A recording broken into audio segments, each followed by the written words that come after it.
Look at this. Look at this. They're so cute. They decided your back is the place to be, huh? The hangout spot. Hi, babies. Hey, little eyes. How are y'all doing with your little bug eyes? How you doing? Now we're missing one of the original 4. Where's he at? We're missing Squeaks. Where's Squeaks? Wait, oh, Squeaks! He loves that thing. Squeaks! What are you doing? What are you doing? Baby Squeaks. Oh, cutie pie. Oh, cutie. Yeah, and even Phil is okay with the squeaks. Even Phil likes the baby. It's a little kitty. Yeah, your pee will turn neon yellow, but it's just the extra 12 It's actually delicious. It's curious. It's curious. You curious, baby? It's wondering what the camera is. And there's old Simba. Simba. Wait, let me see for a second. Oh, look at There's Simba. Now, y'all will remember from previous videos that Simba is the little kitten that got given to us because a friend of ours rescued it from being eaten by dogs. It was being attacked by dogs, and it was injured. But like I said, he's fully healed. He's fine.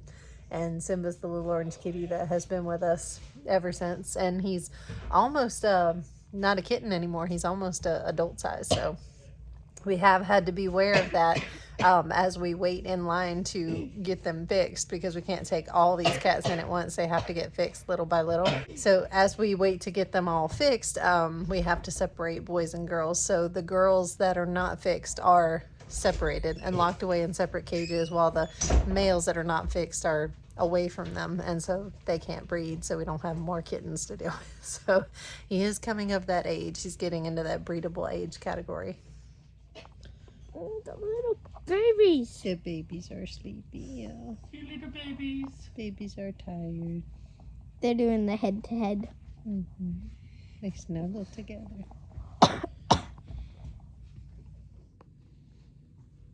Are you falling asleep on me? Take a picture now. Are you falling asleep on me? Mozzie. Mozzie.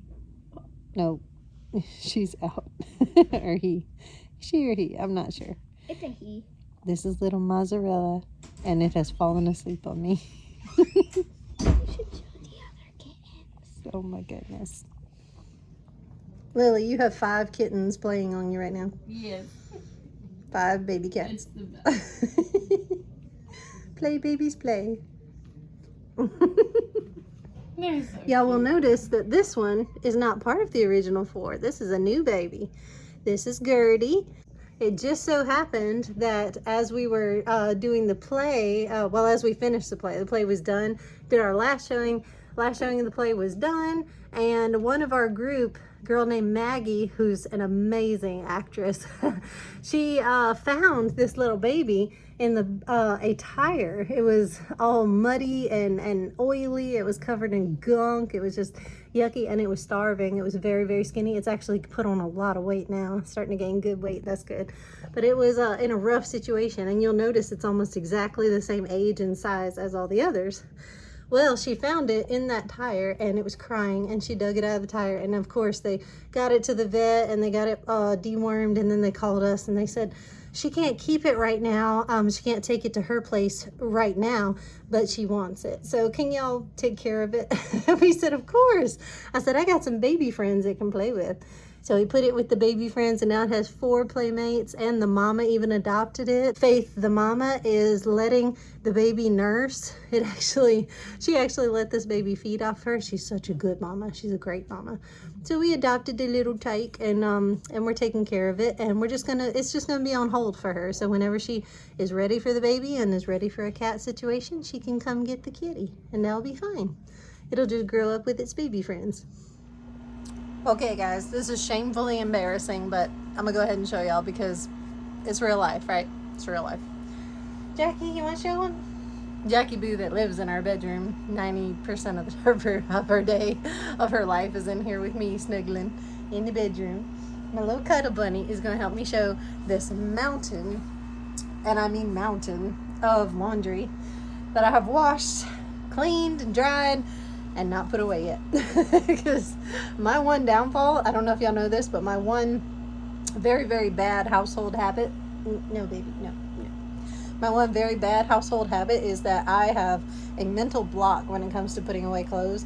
I have serious trouble putting away clean clothes. I know that's weird, but I can wash and dry and clean clothes all day long, but I have a mental block when it comes to putting them away. I'll let them sit here and I'll just dig out of the pile and wear what I gotta wear, and then put the dirty in the dirty basket and wash it and clean to dry it and put it right back here in the pile and never put it away. I have a bad habit. I have a bad problem with that, don't I, baby? She knows. She lives with me in my pile of clothes, and we just shift the pile into a basket when we go to sleep at night, and Wes just, he knows that's my thing. I put the clothes in a basket, we go to sleep, and then I wake up and I throw it back on the bed. And I tell myself I'm going to put it away. I tell myself I'm going to do it. But do I actually do it? Hardly ever get around to it. Baby, I need you to not snuggle right now. I need you to not snuggle me right now. I'm trying to film. Try to film. Okay. No kisses right now. I know you love kisses, but we had holdies. We had kisses and holdies all morning. We had holdies all morning. She is such a love bug, and if I come anywhere near this bedroom, if I come in this bedroom at all, she wants me to lay down and cuddle with her, and she literally wants to wrap herself around me, like all up on me. She wants me to literally hold her like a baby. Like, she is the baby, and she squiggles right in the middle of me and Wes when we sleep. Like, she's up in the middle. She truly thinks that she is our child and that we should spend all of our time and attention on her because she is the baby. But as cute as this is, I do have to get to work. I told them I need to do this. I showed them my shameful bad habit, and now I actually need to do it. So I got to get to work. You gonna help me? Yeah, she's gonna help me. Let's get to work. And voila, just like that, it is all done. Yeah, Jackie Boo helped me. Jackie Boo did. So, honestly, the truth is actually that I went and sucked down a whole bunch of Dr. Pepper. And after not having Dr. Pepper for several days, and me being a Dr. Pepper addict, I needed that kick. I needed that boost back in my life. And I was like, if I'm going to do this, I need some help. So, cracked open that DP and got it, man. I feel all kinds of fired up. That caffeine hit my system, and I was like, it's go time. I was like, let's do this. So not only did I finish all the clothes and clean the room and make the bed, but I went in there and did a whole bunch of laundry. I still got more loads washing now, and I did the whole kitchen, emptied the dishwasher, loaded the dishwasher, swept the house, mopped the house, did all the cat litter, fed all the cats. I got on a get it on a rampage there, and I was like, I'm cleaning this whole house. So that caffeine really did the trick. I think I'm gonna go have another one. I love my Dr. Pepper because that's the thing that motivates me to get going. I know it's a bad habit. I know it. Sucky habit to have. But man, it's just when I don't have it, the crash is real. Like I have no energy and motivation to get going when I need to. And when I really need to clean my house, or I really need to do these clothes that I really didn't want to do, when you have that one project that you don't want to do, but you know you need to do it, that's when you need the Dr. Pepper boost. Are you done kissing and sniffing me now? Oh my goodness. She's just a kissy, lovey little baby. Her one downfall, besides the fact that she's not fixed. We are going to get her fixed along with a lot of other dogs and cats. We are going to get her fixed. But she's low priority because she doesn't mingle with any other dogs that are male dogs that are not fixed. She doesn't, socialize with uncut males. So it's not a huge concern at the moment. But her one downfall is that she's fearful. She's so shy and fearful. And when dogs start roughhousing around her and playing and nipping at her, she gets scared and she freaks out and she'll snap back at them like, get off me. And then she'll run and scream. And she's just really fearful. And she's a shy baby. When she gets to know you, boy, that shyness goes away. If you snuggle in the bed with her, she is not shy. She has no personal boundaries with humans. But with other dogs, she's a little bit fearful. I think she may have gotten beat up a little bit when she was younger. Yeah.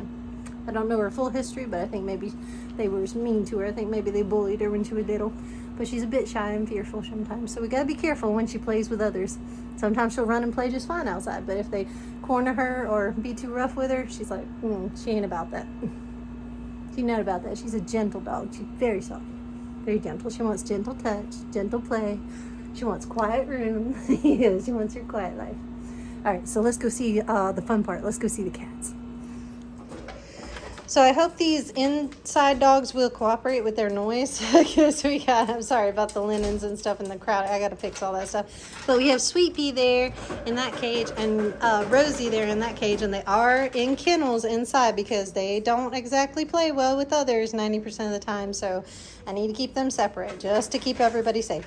But for the cats, we need to do a little bit of tidy up on their areas. And I know the cages have a little bit of rust on them and stuff. But y'all, these were given to us. And oh my goodness, what a blessing in our life. Because now we can have cat separation. Now we can tend to one cat versus another.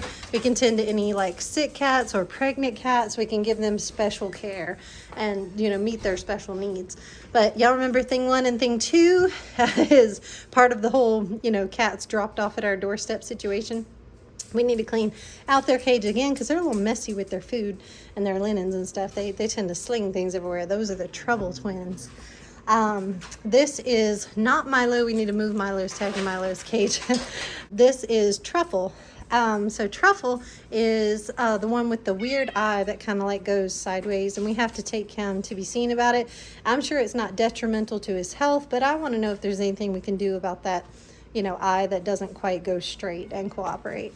And y'all remember Phoenix? Phoenix sleeps a lot. And again, I got to change out his bedding because he has slung stuff everywhere. He slung a little bit of litter. He slung some food all over there, but he's sleeping right now. So I'll get you in a minute, Phoenix. I'll get you in a minute.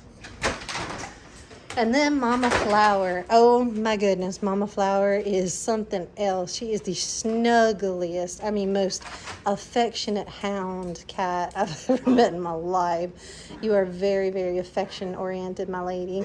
And I'm gonna keep switching out blankets for her, but I keep putting soft blankets in here because she is one of the ones that is bred, and she's pretty close, guys. Her sides are bulging, her belly's big, and I feel her teats. Everything is getting big and bulgy. She's kind of close. I don't know how many more days we have until we're going to see kittens arrive, but it won't be very many. And we're going to have kittens in this cage with Flower. So we're keeping an eye on her, keeping her fed and watered, of course, and just making sure she's healthy to have these babies because she came to us already bred, that's what happens when we get dump animals. Sometimes they might be pregnant, and that happened with little Flower. This is Milo, as y'all remember the boy Milo. So he has recently been sick. I've had to give him a round of antibiotics. He was sneezing, coughing real bad. He had a respiratory thing, just like Duchess, the white cat that we saved that was on death's doorstep when we found her in our driveway that day. He had the same sort of respiratory illness kind of thing. So I think it was from just being left outside in the rain so much or something. I'm not sure, but he had caught a bad cold. But now he's doing much better. Y'all can see that he is doing a lot better. He's responding. He's drinking water. He's eating on his own now. For a while there, he wasn't eating or drinking, and he was coughing and sneezing so bad. I was really worried about him. But the antibiotics did their work, and now he is up to speed, boy. He's back to being snuggly and playful. He's very healthy. He's pottying well. He's doing good. Yeah, Milo's a good kitty. Y'all say hello to Faith again. Y'all remember Faith that had our 4 kittens? This is Mama Faith, and she is not happy about her new situation. She is not happy about being in her own habitat and her own cage. She is not thrilled about this, but it had to happen again because she is an unfixed female. She just had those babies, and we put her in line to be fixed, you know, but it hasn't happened yet. So there are some uncut male cats that live in our population that roam, and I only let the fixed females roam with them, and she's not fixed, so she can't be left alone to play with those uncut males, because we'll end up with another baby situation. So we had to separate her, and she's not thrilled about it, but it is what it is, Mama. I'm sorry. And we will change that. As soon as you get fixed, you can come out again with the whole population and play. Hi, Duchess. Duchess is the one that she chewed something. She chewed a piece of string or something, that little black piece. Watch out, baby. I'm not talking to you right now. I'm not talking to you. I'm talking about Duchess. She tore something off, but I never hear a peep out of her. Duchess is the most quiet cat. And again, she's doing so much better than when we first found her, y'all. When we first found her, that was scary. I did not know if she was going to make it, but now that she is, it's wonderful. She's like so healthy, but she's very reserved, very shy, very just by herself. She's a very quiet corner cat. You'll never even know she's there. like until you come love on her. And then she wants huggies and snuggles and love, but then she goes right back to her little sleepy spot and just lays down and she pretty much sleeps all day. She's a beautiful little tiny cat, and I hope she grows. I hope she's not stunted from her experiences. You want to say hi, Dory? Dory, you want to say hi? Yeah. Dory needs a bath. It's time for Dory to have a bath again. Your fur gets so oily and stanky so fast. I think it's because you're old. You just need a little more bath time than the others. Yeah. That's a girl. This is Squeaks, and we think Squeaks is a girl. Yeah, we looked at her parts. Yeah. Pretty sure Squeaks is a girl. All right. What? We just checked out Mozzarella, and he looks like a boy. Pretty sure Mozzarella's a boy. He's also bigger than the others. Yoda. What is Yoda? Yoda looks like a girl. Yoda looks like a girl. Okay, I figured that. Last but not least is Tubby. Yeah, it's a girl. Tubby's a girl. Okay. Mozzie's parts just look different. Yeah. So you can tell. Tubby's the girl. So as I sit here and contemplate just watching TV and knitting, because like I said, all my housework is done, all the animal chores are done, the outside stuff is done, I'm thinking about our future plans. Now our future plans are that we have the same place that gave us all the kennels, all the cages that we got from that wonderful person that was so sweet and donated all those cages. That same person has like a kennel, like an actual metal, I think it's a 10 by 10 or 20 by 20, something like that, an actual outdoor kennel space, so we don't have to build. That's one that we don't have to build out. That's a one that has the metal fencing already in place. We can just hook that up. She has that and says that we can have it if we come and disassemble it. So we're trying to pick a day that Wes is available, that he doesn't have to go work for the real estate company and film houses, or we don't have anything that we volunteered for. Like, we're trying to pick the availability of a day to go and disassemble that and bring all our tools and stuff with us and load it in the back of the truck. That seems like an easy thing to do, but here's the thing: the temperatures lately are crazy. I don't know if y'all check the weather, but on top of all the tropical storms hitting everywhere, also the actual temperature has been insane. Not the feels like, I'm talking about the actual temperature is in the high 90s. Tomorrow I think it's going to be 99, and it probably will reach 100 or more. That's just the estimate is 99. It'll probably break 100, but that's not even the feels like. That's the actual temperature. And then there's the humidity. So I'm with Jess Sowards off of Roots and Refuge that I watch her channel a lot, and she always says okay, one of her things that she always tells people is that it gets to a certain point where any living thing, it's going to be hard for it to survive in certain temperatures. There's only so much you can do to cool things off. Like, it's bad when I won't even go out and garden. Like, when I'm willing to just, if the garden dies, it dies, but I'm not going to go tend to it. I'm not even going to go water it. I'm going to leave it up to the rain and to Mother Nature to water it. That's how you know it's bad. Okay, baby. Butterscotch is super kissy today. Butter. Listen, we talked about this. Butter. Yeah, we talked about this. Oh, I tried to tell him he's got his snuggle time, okay, but not while I'm filming, okay. He does not listen to me at all. That's your snuggle, baby. He might be a little spoiled, just a little. But yeah, it's bad if, like, I'm willing to just let plants die out there and I'm just solely focused on keeping my animals alive at this point. Flower! Now Flower's throwing a fit. Flower fusses. She literally, it's comical, y'all. She literally rolls over in her cage. She'll fall out on her back and she'll have a dramatic fit and she'll meow, and she'll cry like she's dying or something. And then you go over to her cage and she sits up and she's like, hi. And then she wants to be petted and held again. But if you walk away, she's meow, she's falling on her back. She does this dramatic little fit throw, and it's quite comical. But yeah, I'm focused on my animals and my people and my family at this point, keeping us all cool and keeping us alive. And I'm sitting here over by the air conditioner trying to stay cool and making sure the house is at a comfortable temperature. The last thing I'm worried about is some plants. Like, if the plants die, I'm sorry, but it's like 100 degrees outside. And a friend of ours went golfing and almost had a heat stroke. Like, he had severe heat exhaustion.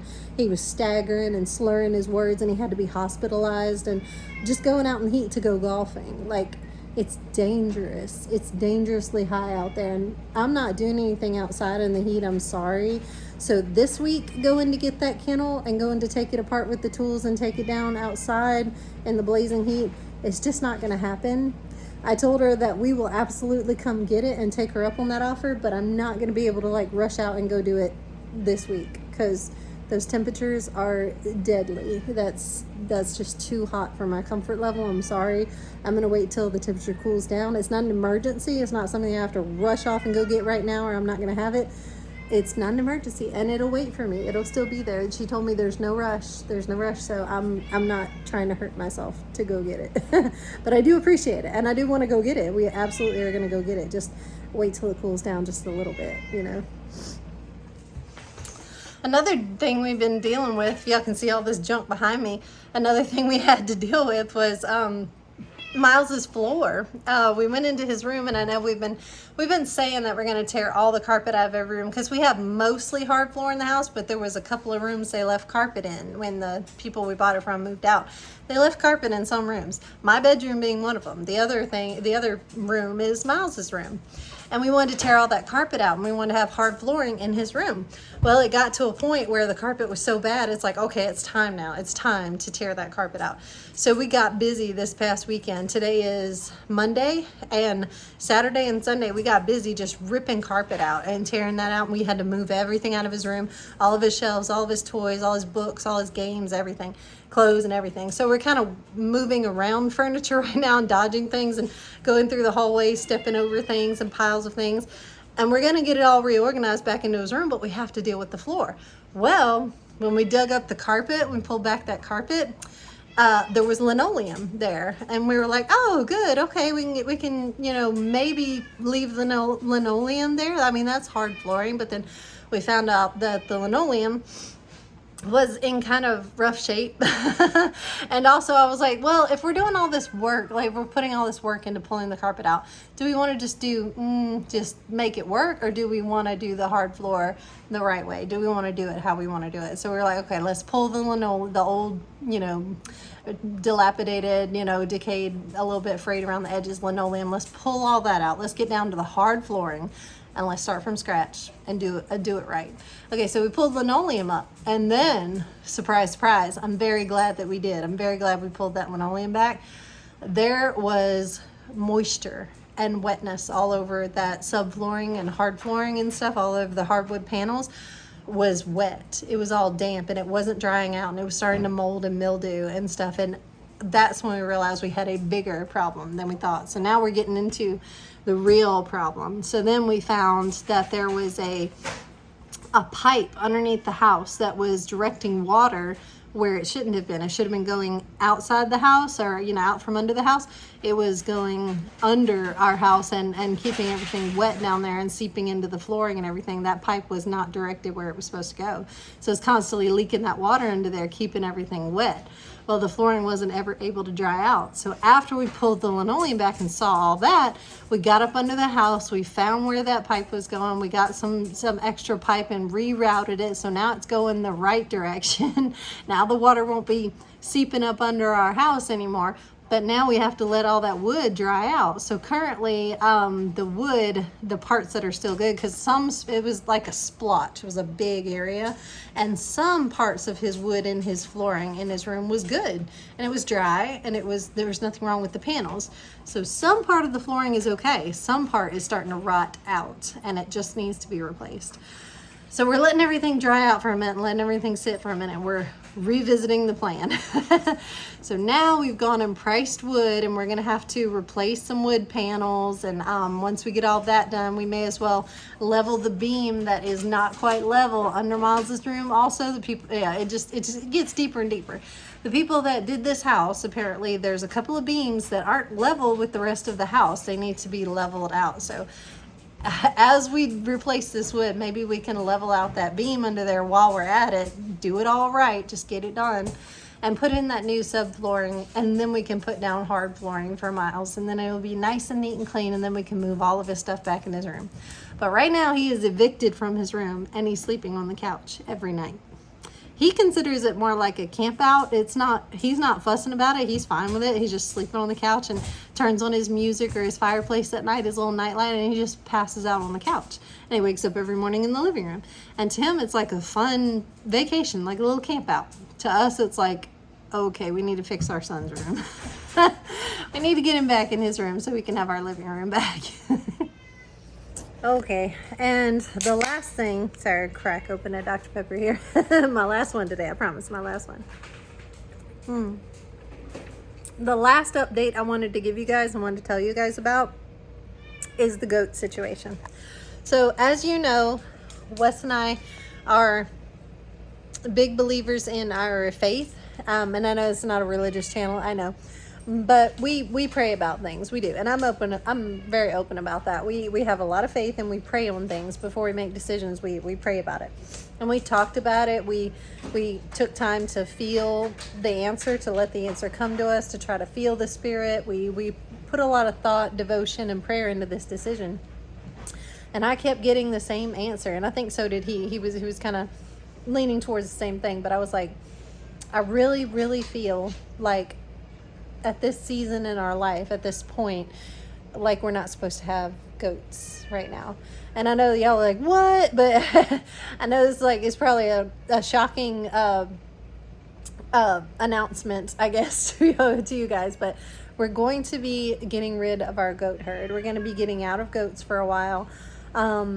Just given everything, like every sign in my life just led more and more, just like shouting at me, just more and more reaffirming to me that the goats need to go. The goats need to go. We don't need to have goats. We don't need to have goats. I kept getting this feeling, and I kept, expressing this to my family, and we prayed on it, and we're all kind of in agreement that we're not supposed to have goats for whatever reason at this season of our life. So that being said, that we want them to absolutely, because it's a great herd, it's a great goat herd, and we want them to go to a family and a group of people that are going to love them like we do and take care of them and be good to them, and who's going to appreciate the milk and use them as a milking herd, because it is a dairy goat herd. It's a milking herd. That's what they're supposed to do. And we want them to get all the enjoyment out of them, the ones that are going to put the work into them, and just treat them, more like pets, more like we have, more like we expect them to be treated. So we knew exactly who we had in mind, who we had a thought for. I don't know if y'all have heard me mention before the Pierces, the Pierce family. That's a family that I've talked about before. They're just really good friends of ours in Louisiana. And every time I make those trips down to Louisiana and I film it, we always talk about how we stopped by the Pierces and we stopped and saw the Pierces. The Pierces live in Louisiana, and they have been our friends for years, and they have always wanted goats, and they've never had goats before. And we recently gave them a breeding pair, just 2 goats, just a boy and a girl, a breeding pair of goats. And they really love the heck out of them. And they made friends with their horse. They had a horse, they still have a horse. And she is good friends with our goats, and our goats love her, and they get along great, and they're best friends. And they have lots of area, lots of like grazing brush and bramble and pasture area, and it's all fenced in. And they really have wanted goats. They want the milk. They want to have milk for their family. And they just didn't, they weren't ready to bite the bullet yet, I guess. And so we presented this opportunity to them and said, hey, I know this is like jumping in with both feet. I know y'all just got 2 goats, but would y'all be comfortable if we gave y'all the rest of our herd? And there's 9 goats. There's 9 goats total that we'd be throwing on them. So I'm like, would y'all like to have 9 more goats? and they did some talking about it with their family. They had family discussion and they prayed on it, and they said, yes, we are all in agreement. We asked if our kids, they have kids, they have teenage kids, and they asked them if that's a responsibility that they would be willing to take on, if that's like a chore that they'd be willing to have each day to help take care of these goats, and they said they would. So they're all in agreement, and they said yes, that they'll take on our herd. So I feel comfortable with that. I feel good about that, about they're going to take care of our animals and they're going to be happy. And if there ever comes a point in the future where I feel like, okay, now it's time to have goats again, like it's the season of having goats again in my life, if I ever pray about that and I get a yes, if I get a good confirmation that I'm supposed to have goats again, I know who to ask. I know who to go for. I'm gonna call up the Pearsons and say, hey, can I have an offspring of your herd? Can I have a boy and girl from your goats, or can I buy some off of you? So I know exactly who to call if and when that happens. And hopefully this is my honest hope, like may or may not come true, but this is my honest desire. This is where I see our homestead in the future. I see a milk cow or two. I envision a milk cow or two for the dairy aspect of our family. If we if we get all the structure done, which we will, I mean, eventually we will get all the fencing and the structure done and the paddocks and rebuild the barn, and like all these long-term goals come to fruition and we are set up and ready, I picture us getting cows. Like, I see that for our future. And pigs. I do see pigs in the future. It will be for meat. And I'm not saying I won't get a pig for a pet. There may be some pet pigs in that future that are not for meat, that are just for pure enjoyment. Might be some pet piggies, but there are going to be some meat pigs in our future. I would like to raise our own pork. That's something I have a desire to do, that we've done before, and I still have a desire to continue doing. We're just not set up to sustain that right now. We don't have pig paddocks right now, but future goals. So I wanted to lay that out there for you guys. I didn't want y'all to be shocked or surprised when y'all don't see the goats on film anymore. I just wanted to let y'all know that they are in a good place. They are with a good home and a good family. They're just not going to be with this family anymore. So I wanted to make that announcement. But I think that's all the shockers that I have to throw at you right now. I can't think of anything else major that's going on, but I will keep y'all updated. I am bringing the little babies out on this Saturday to be adopted, and to hopefully collect some more donations for our rescue, because we do have a lot of critters to care for at the moment. We need a lot of help. So donations and getting kittens adopted, and cheers. Everything's just keep on rolling. And if this heat will ever quit, I will be able to get outside and show y'all the big plans and ideas I have for the garden. Fall and winter garden is going to be, it's going to be so clutch.